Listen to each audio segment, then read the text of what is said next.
గం గణపతయే నమః. హరిః ఓం. వాల్మీకి రామాయణంలో బాలకాండలో కామధేనువును తనకు ఇమ్మని విశ్వామిత్రుడు కోరుట, వశిష్ఠుడు అందులకు నిరాకరించుట గురించి చెప్పుకుంటున్నాం. చిత్రవర్ణముల గల ఓ కామధేను, ఇచ్చటికి త్వరగా రమ్ము, నా మాట వినుము. సైన్యములతో పరివారములతో గూడి విచ్చేసిన ఈ రాజర్షికి తగిన విధముగా భోజన సత్కారములను చెయ్యదలచితిని. తగు ఏర్పాట్లు చెయ్యుము. ఓ కామధేను, నా మాటను నిలుపుటకై ఎవరెవరికి ఏది కావలియనో తదనుగుణముగా షడ్రసోపేత భోజన పదార్థముల సమృద్ధిగా శీఘ్రమే వర్షింపుము, సమకూర్చుము.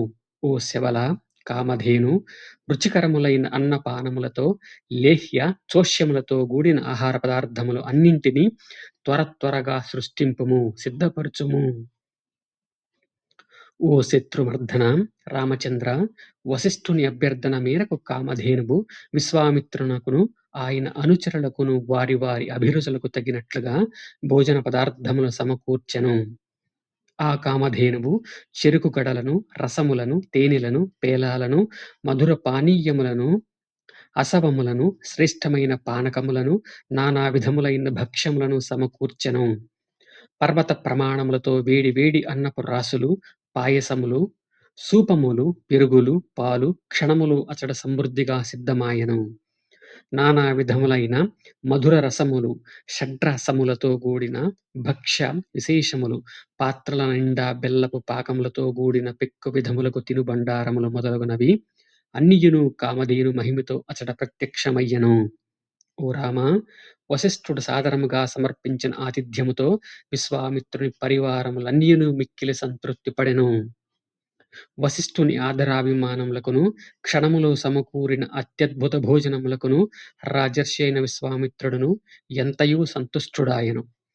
రాజుగారి అంతఃపుర జనులు, బ్రాహ్మణులు, పురోహితులు, అమాత్యులు, మంత్రులు, భృత్యులు మొదలగు వారితో కూడిన విశ్వామిత్ర ప్రభువును వశిష్ఠుడు ఆదరించెను.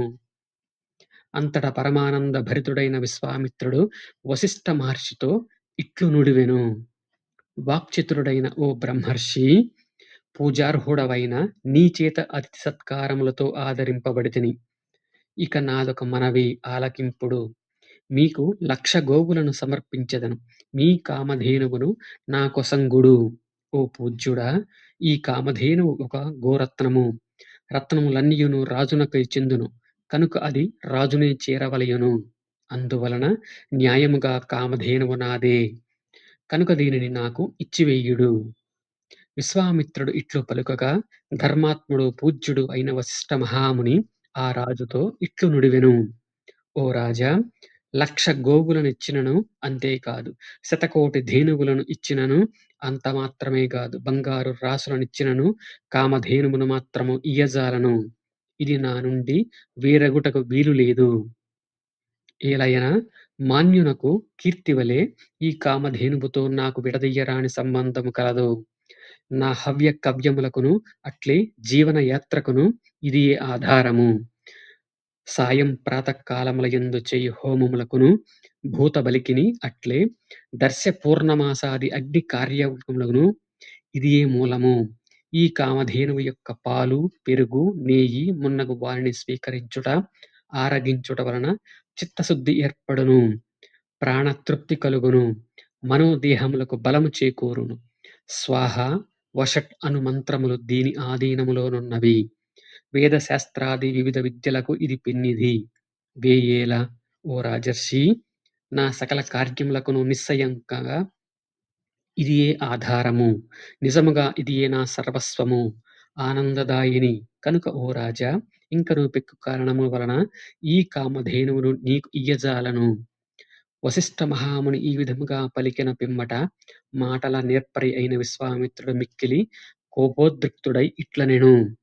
ఓ నిష్ఠాగరిష్ఠుడా, నడుమునందు బంగారు త్రాళ్లతోడను, సువర్ణ కంఠాభరణములతోడను, అంకుశములతోడను అలంకృతములైన 14,000 ఏనుగులను ఇచ్చెదను. చిరు గంటల పట్టెడలతో అలంకరింపబడిన 4 శ్వేతాశ్వములను పూల్చిన 800 బంగారు రథములను సమర్పించెదను. కాంబోజ, బాహ్లిక దేశములలో పుట్టి గంధర్వ జాతికి చెందిన మిక్కిలి బలిష్ఠములగు 11,000 గుర్రములను నీకు ఇచ్చెదను. పలు వన్నెలతో ఒకదానికంటే మరియొకటి మేలైన వయసులోనున్న 1,00,00,000 ఆవులను నీకు సమర్పింతును. ఈ కామధేనువును మాత్రము నాకిమ్ము.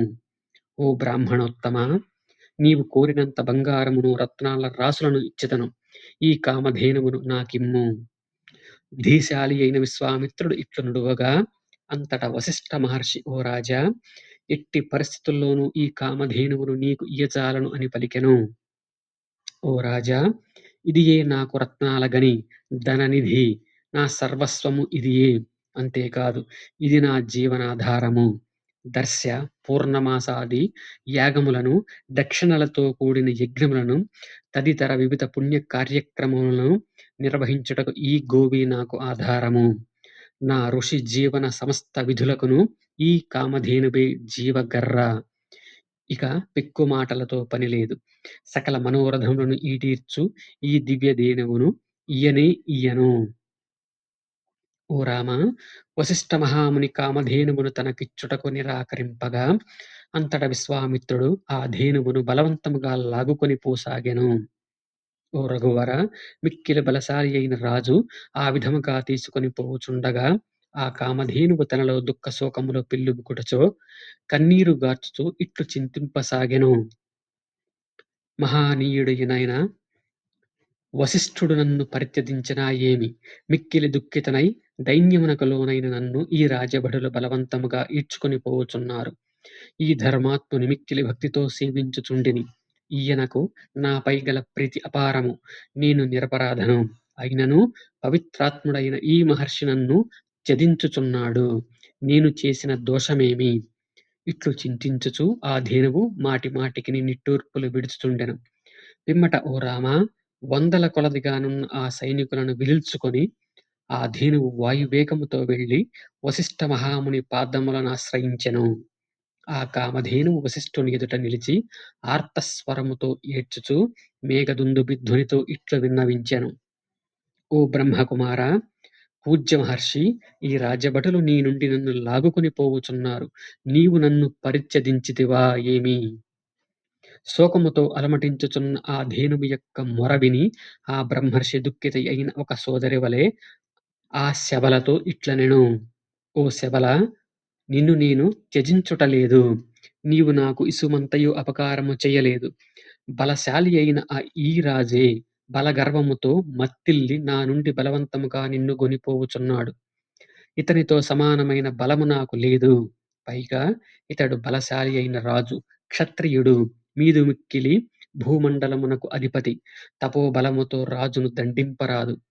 చతురంగ బల సమన్వితమైన ఒక అక్షోహిణి సేనతో గూడియున్న ఇతడు మిక్కిలి శక్తిశాలి. వశిష్ఠుని మాటల ఆంతర్యమును గ్రహించి ఆ కామధేనువు తేజోమూర్తి అయిన ఆ బ్రహ్మర్షితో సవినయముగా ఇట్లనెను. ఓ బ్రహ్మర్షి! నిజముగా క్షత్రియుని బలము బలమే కాదు, బ్రాహ్మణుని బలమే బలము. అది మిక్కిలి గొప్పది. అది దివ్యమైనది. క్షత్రియ బలము కంటెను మిన్నయైనది. విశ్వామిత్రుడు మహావీరుడే, కాదనను. కాని నీ తపశ్శక్తి తిరుగులేనిది. సాటిలేని బలశాలివైన నీ ముందు అతడు బలహీనుడే. ఓ మహాత్మా! నీ బ్రహ్మబలము నన్ను పరిపుష్టమునర్చినది. నాకు ఆజ్ఞనిమ్ము. ఆ దురాత్ముని బలగర్వము నేను చిత్తు చేసెదను. ఓ రామ! కామధేనువు ఇట్లు పలుకగా మహాయశస్వైన వశిష్ఠుడు శత్రు బలములను రూపుమాపగల సైన్యమును సృష్టింపుము అని ఆదేశించెను. ఆ మహర్షి ఆదేశమును పాటించి ఆ దివ్యధేనువు సైన్యమును సృజించెను. ఆ ధేనువు యొక్క హుంభారమును నుండి వందల కొలది పప్లవుల మ్లేచ్ఛజాతి సైనికులు బయల్వెడలి విశ్వామిత్రుడు చూచుచుండగనే అతని బలములన్నింటినీ నశింపజేయసాగిరి. తన బలములన్నియును హతమగుట చూచి విశ్వామిత్రుడు మిక్కిలి క్రుద్ధుడై రథమునధిరోహించెను. పిమ్మట రోషముతో కన్నులెర్రజేయుచు వివిధములగు శస్త్రములతో పప్లవులను హతమార్చెను. వందల కొలది పప్లవులు విశ్వామిత్రుని చేతిలో మసియైపోగా చూచి ఆ ధేనువు క్రుద్ధయై వెంటనే శకులను, యవనులను అసంఖ్యాకముగా సృజించెను. శకులతో, యవనులతో ఆ ప్రదేశమంతయు నిండిపోయెను. వారు మహావీరులు, మిక్కిలి ప్రభావశాలురు. సంపెంగ కేసరముల వలె భాసిల్లుచుండిరి. పొడవైన ఖడ్గములను, కత్తులను ధరించియుండిరి.